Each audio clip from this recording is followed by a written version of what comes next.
I just want to start quickly by speaking about the public order policing report that we did earlier this year as a committee, which had a recommendation around new guidance for the public around how the Met will use its new policing powers. Obviously, that was a cross-party report that came from the committee. The Met responded to say that that was out of their remit, but something that the College of Policing, in conjunction with NPCC, would have to develop. I think that would be extremely helpful. Obviously, we all do because we agreed to that recommendation. So I just wondered if that's something you've just had any discussion with the College of Policing or NPCC. So I'm actually catching up with the college in 2 weeks, and it's one of the things, as I'm aware, it is one of the recommendations which has come from this, which is on my kind of agenda, if you want to call it that.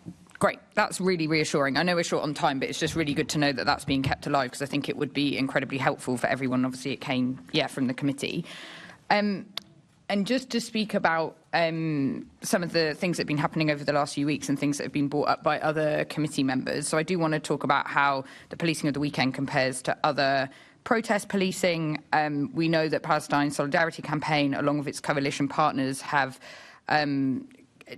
taken part in a number of national demonstrations. The police themselves have described them as peaceful and well-disciplined, but they have been over-policed and subjected to unprecedented conditions, things like, often at the last minute, things like banning their marches, like the route that they want to march on, criminalising things like banging pots and pans and percussive articles. And these conditions have been questioned by legal experts. So I just wondered if you've looked into these at all, these extraordinary conditions, and how they meet the requirements under the Human Rights Act, and how some of that compares to the operation of the protest, the United Kingdom protest on Saturday. Thank you. I know that I recognise your description of, like I said, about the protests this weekend, the majority of protesters acting peacefully. I also know from conversations I've had on our oversight around public order that the Palestinian Solidarity Campaign has been regularly engaged with before protests to try and make sure, where possible, that the democratic right to protest is facilitated.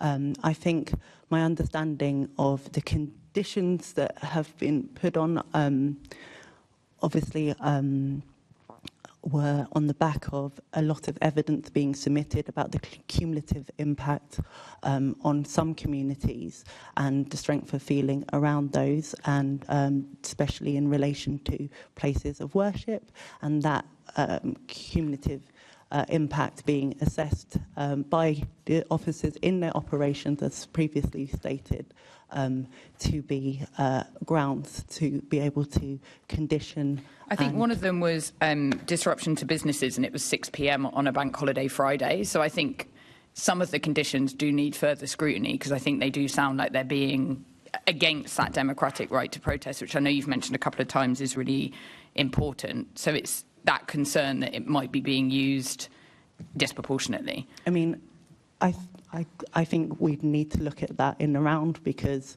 what was the evidence base for that, I think it is important. So I'm happy to... OK, if we can look into some of these specifically, that would be really helpful. And just to, make a point around, I know the comparison's been made between the carnival and what happened on Saturday, but obviously they are very different events. And I think the comparisons are being used because of the demographics of the people that have been attending.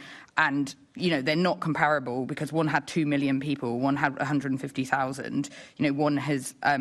directly related to increased fear of our communities. I think a number of us have been contacted by a coalition of Muslim groups to say their fear around kind of rising Islamophobia.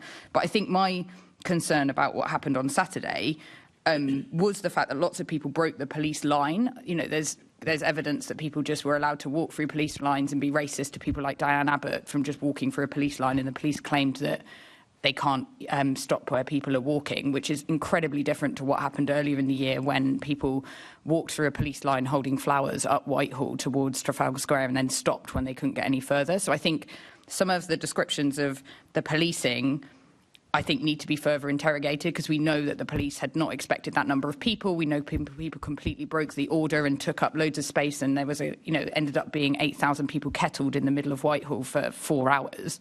So I think those are the bits I haven't heard today about that disproportionate policing and people being allowed to break orders and not being arrested when people in January were just slightly on the wrong bit of pavement and were arrested.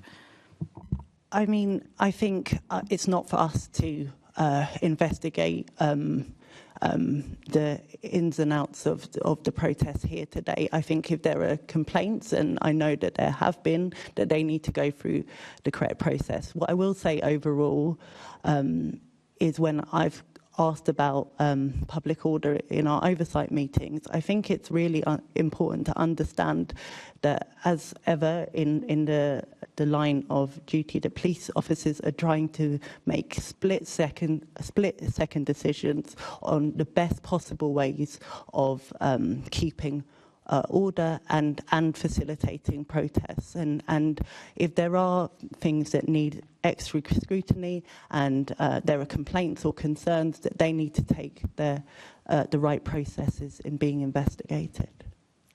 Okay, I can provide you with more evidence of this, because I do think it is a bit concerning, that disparity. Thank you.